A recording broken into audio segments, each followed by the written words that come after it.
Hi everyone, welcome back to my YouTube channel Sweta's Kitchen. Do you like my videos? Please like, share and subscribe to my channel. ఇవాళ నేను చేస్తున్న recipe poha cutlet ఎలా చేయాలో చూద్దాం. ఇప్పుడు ఒక రెండు కప్పులు పోహాని వాటర్లో ఒక 5 నిమిషాలు నానబెట్టుకున్నాను. వాటర్ అంతా గట్టిగా పిండేసి ఒక బౌల్లో గట్టిగా పిండేసిన పోహా వేసుకుంటున్నాను. అలాగే ఒక అరకప్పు క్యాబేజీ తరుగు, అరకప్పు క్యారెట్ తరుగు, ఒక అరకప్పు బాగా లేతగా ఉన్న తోటకూర ప్లేస్లో మనం పాలకూర కానీ ఏ ఆకుకూర అయినా ఇంక్లూడ్ చేసుకోవచ్చు.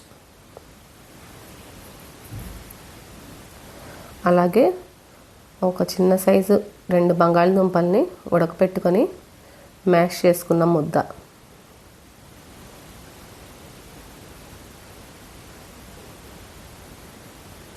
పొటాటోని మనం బైండింగ్ కోసం వాడతాము.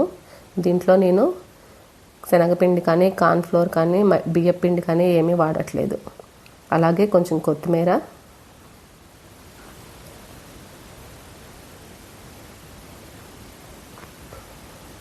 డీప్ ఫ్రై చేసుకునే వాళ్ళైతే కొంచెం శనగపిండి కానీ కార్న్ఫ్లోర్ కానీ వేసుకోవాలి. కొంచెం పసుపు,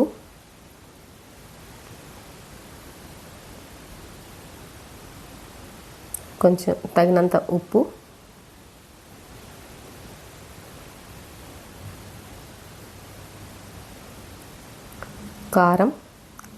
కారం బదులుగా మనం గ్రీన్ చిల్లీస్ కూడా వాడుకోవచ్చు. కొంచెం జీరా ధనియా పౌడర్ వేసుకొని బాగా మిక్స్ చేసుకోవాలి.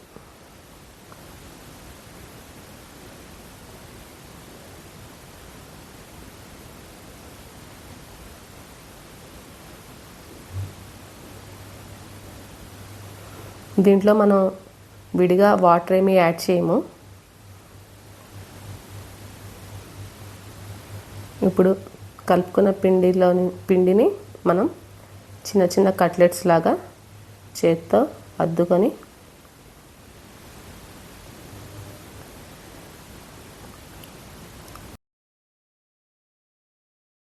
పెనం మీద కొంచెం ఆయిల్ వేసుకొని ఈ చేసుకున్న కట్లెట్స్ని పెనం మీద పెట్టుకొని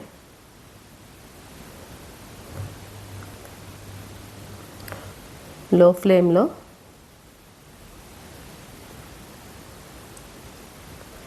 వేయించుకోవాలి. ఇవి వేగటానికి టైం పడుతుంది.